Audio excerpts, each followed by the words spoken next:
ಭಕ್ತಿ ಮುಕ್ತಿಯ ಪುಣ್ಯದ ನಾಡು, ಪುಣ್ಯಭೂಮಿಯ ಹಾಗೂ ಈ ನಾಡು ಕಂಡ ಅಪರೂಪದ ಪರಮ ಪೂಜ್ಯರು, ಮಾತೃ ಹೃದಯಗಳು, ಸರಳತೆ ಸಾಕಾರ ಮೂರ್ತಿಗಳು, ನನ್ನ ಅಧ್ಯಾತ್ಮದ ಸದ್ಗುರುಗಳಾದ ಪರಮ ಪೂಜ್ಯ ಡಾಕ್ಟರ್ ಮುರುಘರಾಜೇಂದ್ರ ಮಹಾಸ್ವಾಮೀಜಿಯವರ ದಿವ್ಯ ಚರಣಕ್ಕೆ ಅನಂತ ಕೋಟಿ ಭಕ್ತಿಯ ಪ್ರಣಾಮಗಳನ್ನು ಸಲ್ಲಿಸ್ತಾ ಇಲ್ಲಿ ನೆರೆದಿರುವ ಗ್ರಾಮದೆಲ್ಲ ಹಿರಿಯರಿಗೂ, ತಾಯಿಂದರಿಗೂ, ಮುದ್ದು ವಿದ್ಯಾರ್ಥಿಗಳಿಗೂ, ತಮ್ಮೆಲ್ಲರ ಪಾದಗಳಿಗೂ ಶರಣು ಶರಣಾರ್ಥಿಗಳು. ಬದ್ದುಗಳೇ, ನಾ ಏನು ಬಹಳ ವಿಷಯ ಹೇಳಿಲ್ಲ, ಒಂದು ಮಾತಿನೊಳಗ ಅಸಾಧ್ಯತೋ ಸಾಧ್ಯ ಕರಿತ ಅಂತ ಹೇಳ್ತಾರೆ. ಈ ಜಗತ್ತಿನೊಳಗ ಬಹಳ ಜನ ಮಾಡ್ತೀನಿ ಅಂತ ಎಷ್ಟೋ ಕೆಲಸಗಳು ಉಳಿದಾವ. ಅದರ ಮುಗುಳು ಕೂಡ ಜಿಡ್ಗಾ ಮಠ ಏನು ಸಂಕಲ್ಪ ಮಾಡ್ತದ, ಯಾವುದೂ ವಿಷಯ ಹೋಗಿಲ್ಲ, ಸಾಕಾರ ಆಗ್ಯದ, ಜಗತ್ತಿಗೆ ಮಾದರಿ ಮಠ. ಮುಖಸ್ತುತಿ ಮಾಡ್ತಾ ಇಲ್ಲ. ಒಂದು 2 ವರ್ಷದ ಹಿಂದೆ ನಮಗೊಂದು ಮಠಕ್ಕೆ ಕರೆದ ಶಿವಾನಂದ್ ಸರು, ನಮ್ಮ ನಾಯ್ಕ್ ಸರು, ಮಹಾಂತೇಶ್ ಅವರು ಎಲ್ಲರೂ ಅದಾರ. ಮಠಕ್ಕೆ ಕರೆದಾಗ ಸಾಮಾನ್ಯ ಒಬ್ಬ ಹುಡುಗಾಗಿ ಹೋಗಿದ್ದೆ. ಒಂದು ಜವಾಬ್ದಾರಿ ಕೊಟ್ರು, ಎಲ್ಲರೊಳಗ ನನಗೂ ಒಂದು ಸಣ್ಣ ಜವಾಬ್ದಾರಿ ಕೊಟ್ರು. ಅವಾಗ ಮಠದ ಕೆಲಸ ಗುರುವಂದನ ಕಾರ್ಯಕ್ರಮದಲ್ಲಿ ಒಂದು 30,000 ರೈತರನ್ನು ಸೇರಿಸಬೇಕು ಅಂತಂದಾಗ ಇಷ್ಟು ಬೆಳವಣಿಗೆ, ಇಷ್ಟು ಸಂಪರ್ಕ ರೈತರು ಬಂದಿರಲಿಲ್ಲ. ಅವಾಗ ನಾ ಏನಂದೆ, ಮಾಡ್ರಿ ಅಂತ ಅವ್ರು ಅಂದಾಗ ನಾವೊಂದು ಮಾತಂದೆ, ನಾ ಮಾಡಂಗಿಲ್ರಿಪ್ಪ, ನಿಮ್ಮ ಪಾದದ ಎಲ್ಲ ಲಿಂಗ ಮುತ್ಯಾರ ಗದ್ದಿ ಮತ್ತು ನಿಮ್ಮ ಪಾದದ ಹಮಾಲಾಗಿ ಸೇವಾ ಮಾಡ್ತೀನಿ ಅಂತ ಒಂದು ಮಾತಂದಿದ್ದೆ. ಆ ಹಮಾಲ್ ಅನ್ನೋ ಶಬ್ದಕ್ಕಾಗಿ ಎಷ್ಟು ಬಾಗಿತ್ತಲ್ಲ. ಇವತ್ತು ಇಡೀ ಕನ್ನಡ ನಾಡಿನೊಳಗೆ ಒಬ್ಬ ಸಾಮಾನ್ಯ ವ್ಯಕ್ತಿ ಶಶಿಕಾಂತ್ ಗುರೂಜಿ ಅಂದ್ರೆ ಈ ನಾಡಿಗೆ ಗೊತ್ತಾಯ್ತು. ಯಾಕೆ ಈ ಮಾತು ಹೇಳಕತ್ತೀನಿ ಅಂದ್ರೆ, ಅವತ್ತು 30,000 ರೈತರನ್ನ ಸೇರ್ಸಕ್ ಅಪ್ಪವ್ರ ಆಶೀರ್ವಾದ ಮಾಡಿದ್ರು. ಹಳ್ಳಿ ಎಲ್ಲ ನಮ್ಮ ಪುರಸಭೆ ಸದಸ್ಯರು ಎಲ್ಲರ ಜೊತೆ ಮುಗುಳು ಕೊಡದ ಹಿರಿಯರ ಜೊತೆ ಸುತ್ತ ಹಾಕಿದ್ವಿ. ಗುರುವಿನ ಸೇವಾ ಮಾಡಿದ್ರ, ಅವನ ಪಾದ ಸೇವಾ ಮಾಡಿದ್ರ ಏನು ಸಿಗ್ತೈತೆ ಅನ್ಲಿಕ್ಕೆ ವಾಪಸ್ ಗುರು ವಂದನ ಜಡಗಾ ಮಠದಾಗ ಆಗೋದ್ರೊಳಗ ನವೆಂಬರ್ದೊಳಗೆ ಹೋರಾಟ ಆದ್ರ ಎಲ್ಲಾ ಲಿಂಗ ಅಜ್ಜವ್ರ ಪ್ರತಿರೂಪ, ಷಡಕ್ಷರ ಶಿವಗೆ ಸಿದ್ದರಾಮೇಶ್ವರ ಮಹಾರಾಜರ ಪ್ರತಿರೂಪ, ಲಚ್ಚಾನ ಸಿದ್ದಲಿಂಗ ಅಜ್ಜರ ಪ್ರತಿರೂಪ ನಾವು ಜೀವಂತ ನಾನ್ ನೋಡಿಲ್ಲ, ಹೇಳುದು ಕೇಳಿನಿ.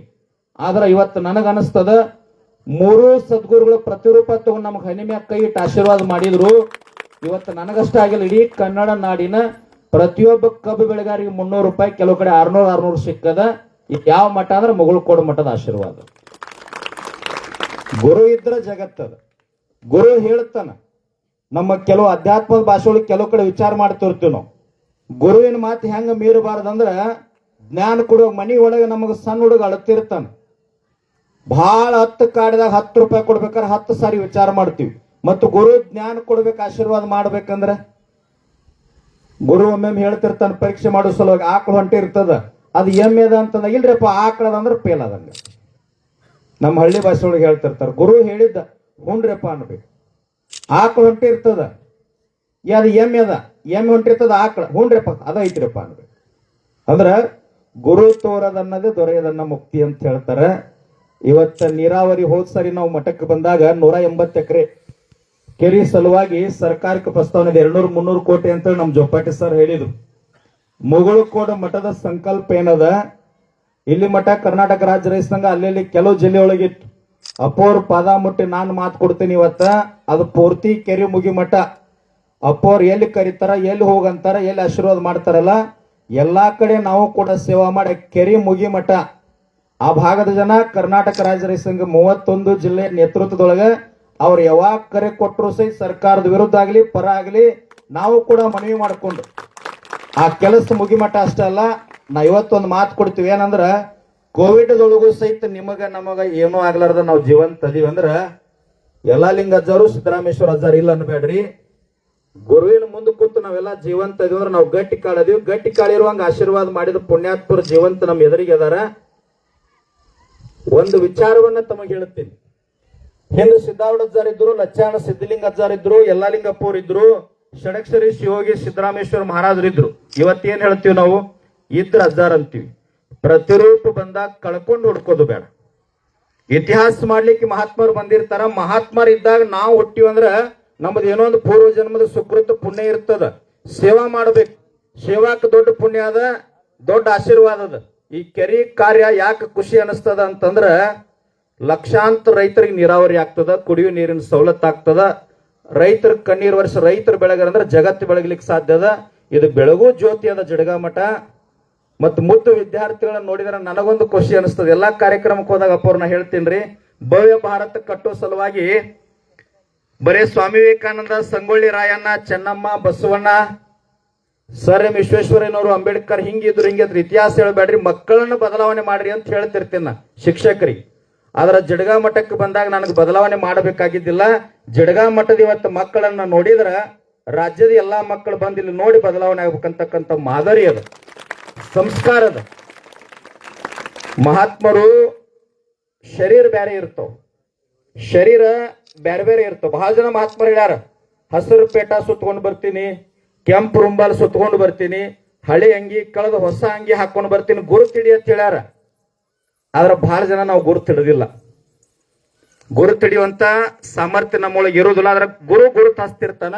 ಒಂದು ತಮಗ್ ವಿನಂತಿ ಮಾಡ್ಕೊಳ್ತೀನಿ, ಗುರು ಯಾವುದು ತೋರ್ತಾನ, ಎಂತ ಸಂದಿಗ್ಧೊಳಗಿದ್ರು ಸಹಿತ ಗುರು ಆಶೀರ್ವಾದ ಮಾಡಿ ಕಾರ್ಯ ಮಾಡಂತಂದಾಗ ನಾವು ಎಲ್ಲವನ್ನ ಬದಿಗೊತ್ತಿ ಗುರುವಿನ ಕಾರ್ಯವನ್ನ ಮಾಡ್ಬೇಕು. ಪರೀಕ್ಷೆ ಕಾಲ ಇರ್ತದ, ಆಯುಷ್ಯ ಭಾಳ ಇಲ್ಲ. ಗುರು ಕೊಟ್ಟ ಆಯುಷ್ಯದ ಇದು ಗುರುವಿನ ಸೇವಾಕ್ಕಾಗಿರಬೇಕು. ಗುರುವಿನ ಪಾದ ಸೇವಾ, ಮಠದ ಸೇವಾ. ಎಷ್ಟೋ ಜನ ಮಹಾತ್ಮರು ಮಠದೊಳಗೆ ಕಸ ಹೊಡೆದಂತವ್ರು ಜ್ಞಾನಿಯಾಗಿ ಹೋಗ್ಯಾರ ಗುರುವಿನ ಆಶೀರ್ವಾದದಿಂದ. ಗುರುವಿನ ಕೃಪಾ ಇರಬೇಕು, ಗುರುವಿನ ಆಶೀರ್ವಾದ ಇರಬೇಕು. ಇವತ್ತಿಲ್ಲೇನು ನಾನು ನಿಂತು ಮಾತಾಡಕತ್ತೇನಿಲ್ಲ, ಇದಕ್ಕ ಡಾಕ್ಟರ್ ಮುರುಘರಾಜೇಂದ್ರ ಮಹಾಸ್ವಾಮಿಯವರು ಸಂಪೂರ್ಣ ಆಶೀರ್ವಾದದಿಂದ ನಿಂತು ಮಾತಾಡಕತ್ತದ. ನಾನು ಅಹಂಕಾರ ಇಲ್ಲ. ಇವತ್ತು ರಾಜೊಳಕ ಬೆಳಗಾರಿ ನ್ಯಾಯ ಸಿಕ್ಕತಿ ಎಲ್ಲಾರು 4 ಜನ ಮಾತಾಡಿಸ್ತಾರಂತಂದ್ರ ಅದು ನಾ ಅನ್ನೋದಿರಬಾರ್ದು. ಒಳಗಿದ್ರೊಳಗ ಡಾಕ್ಟರ್ ಮುರುಘರಾಜೇಂದ್ರ ಮಹಾಸ್ವಾಮೀಜಿಯವ್ರು ನಿಂತು ಮುಗುಳು ಕೋಡ ಮಠದೊಳಗೆ ತಲೆ ಮ್ಯಾಗ ಕೈ ಇಟ್ಟು ಆಶೀರ್ವಾದ ಮಾಡಿದ್ರು. ರೈತರಿಗೆ ಚಲೋ ಆಗ್ತದಂತ ವಾಣಿ ಆಗಿತ್ತು ಅವ್ರದ್ದು, ಹಂಗಾಗಿಲ್ಲ ಅದು ಬಿಲ್ಲ, ಅವ್ರ ವಾಣಿ ಆಗಿತ್ತು. ಗುರುವಂದನಾ ಕಾರ್ಯಕ್ರಮದೊಳಗ 30,000 ರೈತರ ಮ್ಯಾಗ ಹೆಲಿಕಾಪ್ಟರ್ ಮೂಲಕ ಹೂ ಹಾರಿಸಿದ್ರು.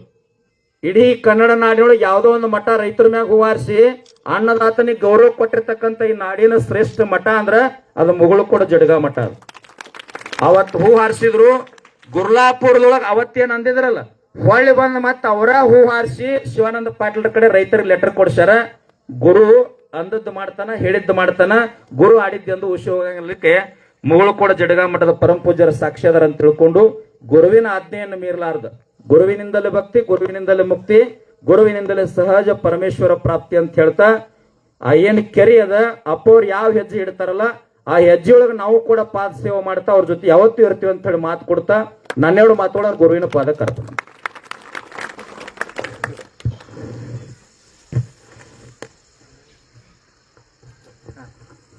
ಇಲ್ಲಿವರೆಗೂ ಬಹಳಷ್ಟು ವಿಶೇಷ ರೀತಿಯಾಗಿ ಪರಮ ಪೂಜ್ಯರು ತಾವು